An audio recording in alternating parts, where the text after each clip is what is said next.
Well, good morning, everyone. It is Sunday, March the 21st, and welcome to the shop.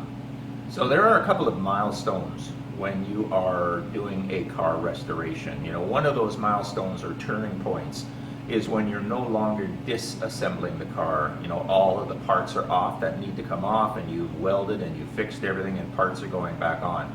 That's one milestone. But to me, a very important milestone is when the drivetrain is back in the car. And that is critical for me, because to get the engine back in the car means now that I can actually put the car on the ground with the weight on the suspension. We can see what the impact of the Shelby drop has had on the car, whether or not those 14s are going to actually now get up a little higher within the fender well, lower the stance. You know, do I need to go to 15s? I mean, there's a whole conversation around that, but that's for later times. So, drivetrain's back in. Let me show you how I had to do that. Okay, so we're ready to take this and put it into the car. Now, I'd like to assemble it or install it as a fully assembled engine and drivetrain.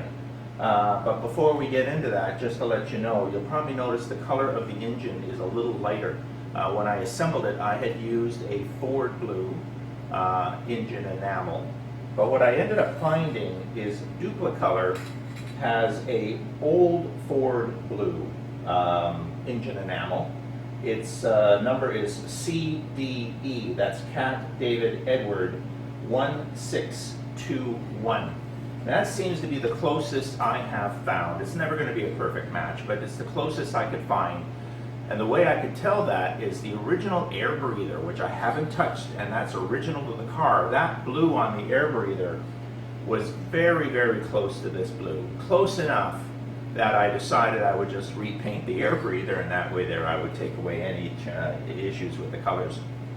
So we're ready to install, but since I want to install this with the entire drivetrain connected, there's only one way to do that. And the only way to do that is with one of these. You have to be able to change the balance point of the engine when you're working with the transmission on the back. So the only way to do that is with this here. What I can do is by turning the crank, I move the center of balance. And that'll allow me then to lift this engine up and then move the balance forward, which means the transmission will tip down, and I'll get that angle enough to get it into the car and then change that center of balance while I drop it. The other advantage is that the car is sitting on jack stand, so the car is a lot higher than it normally would be. So that should give me the clearance to get that transmission under. So what I'm going to do is take this, connect it to that, and let's lift it up. All right, so before I drop it in, is there anything I needed to do in here? Well, you know, obviously the brake lines are all run. I've got the accelerator pedal linkage already installed. I cut off on the accelerator linkage. There was an arm specifically for the shifting down of the automatic transmission, so I cut that off. Everything else, I've got the power steering lines across the side here. I've got the car turned all the way to the right, and that pulls the power steering lines as far right as they can, and of course then they come up the side here and they go into this little support anyways. That's where they would have normally run. So that holds that out of the way. Everything else is installed. Like I said, the whole front end is installed, so really all I need to do is get the motor into this thing. Now, it's all about safety as well. You do not need this extended all the way up to the half-ton capacity, right? I brought it back to the 1-ton capacity, right, which is 2,000 pounds. This is not 2,000 pounds, so I know I'm well within the tolerances of the lift. Never exceed the tolerances. Also, when you're moving this, I need to move this now over to the car. Keep it as low as possible. You don't want this already up at the height that you're going to need to do to cross over the top of the fenders. You want to make sure that this is low while you're moving it, so you reduce your risk of tipping. All you want to do is get it over to the car, then lift it and move it that last little bit while it's up in the air. Also, as you can see, this is working great. It gives me a beautiful balance point. This is perfectly balanced. I have the handle up here, but as I rotate the handle, you can see I can either dip the nose, or what I can do is, as I crank it forward, you can see I can start to drop that rear end, right? And you can see, so I'm moving the center of balance up. So, as I mentioned earlier, this is perfect. We'll get this up onto the car, and lift it up, move it over, and then I'm going to tilt it down, and then we're going to drop it and see if we can get it past all of the steering assemblies, all the lower braces, and get this in. I'm hoping. This could be an experiment in futility, and I might have to pull the transmission, which I hope I don't have to, but let's find that out together. Okay, so I've positioned the lift just like this, because what I'm going to do is lift it straight up here.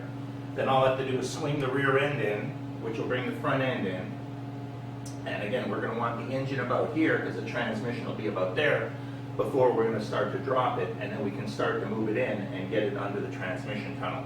This is the first fit of a T5 into this tunnel. I'm hoping that the T5 is going to fit in. I mean, it's smaller than the automatic transmission was, the C4 that I pulled out of this.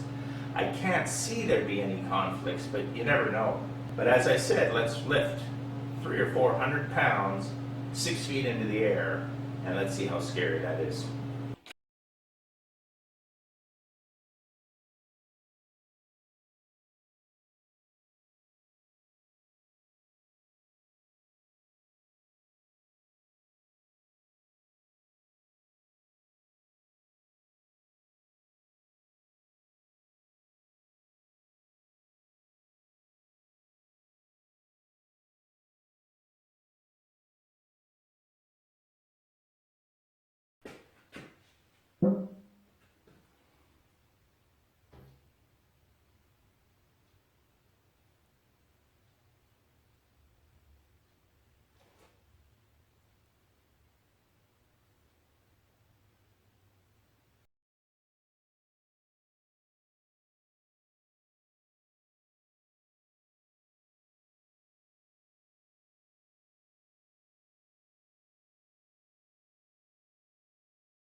So as you can see, we are clear.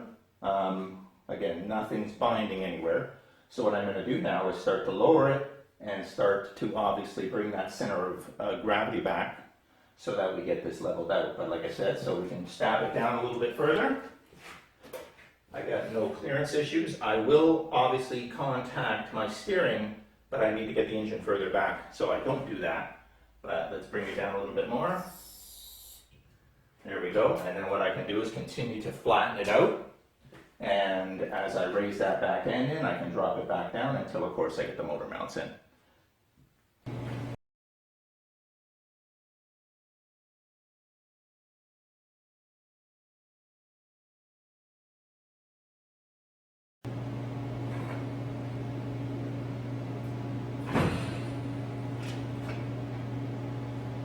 And that was the satisfying crunch of it on the motor mounts. I had left the motor mounts attached to the engine, so really all I needed to do was put the sides of the motor mount through the pins. So really now I just got to throw the pins into it and the engine's in. I've got the jack holding the back of the transmission up.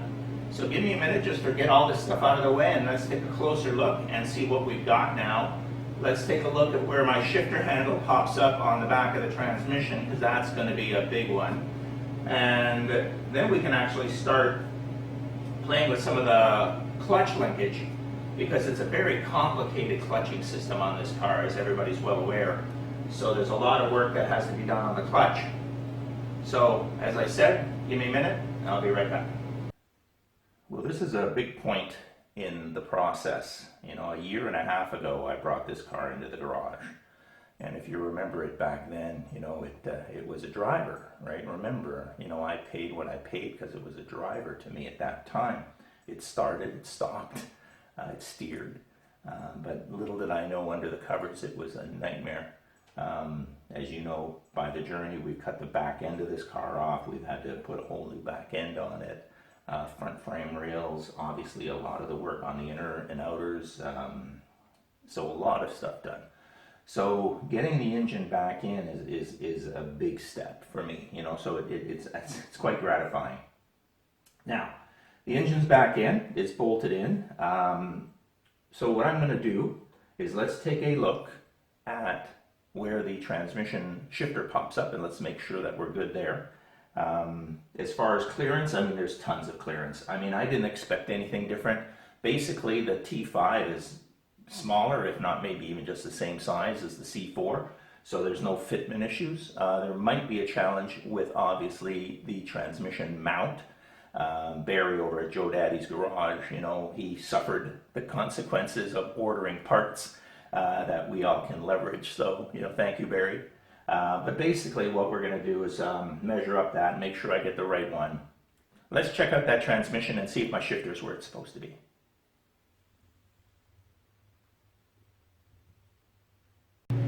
Well, that couldn't have worked out any better. The transmission looks like it lines right up with the original hole, so there are no challenges there. The good news is that by using the aftermarket bell housing, not the original, but the aftermarket with the short shaft on the T5, that seemed to work out perfectly. So if you are endeavoring to do something like that, you know, I can only let you know, and you can see for yourself that there's no adjustment needed. It's perfect the way it is. So I guess what the next step is let's put the clutch in. Obviously now with the blocking, I can put the Z-bar in, which means I can put all the linkages in, so that's going to be the next video.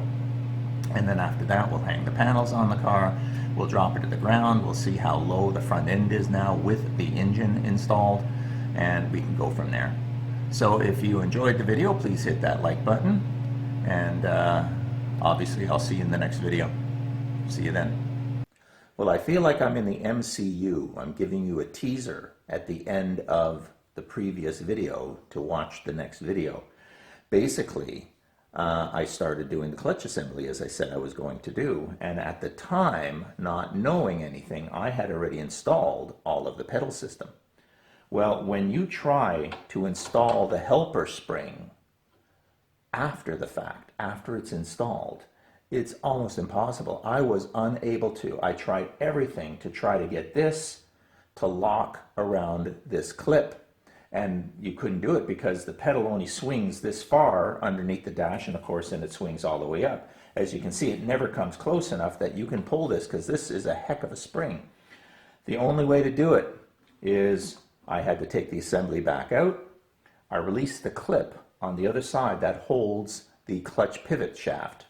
I was able to move the shaft away so that now I can travel the foot pedal beyond the end of the play here, and now of course this grabs onto it, and of course now I'm going to be able to grab this and pop it down, and then I'm going to have to drive this back so I can put the clip and the spring back on it.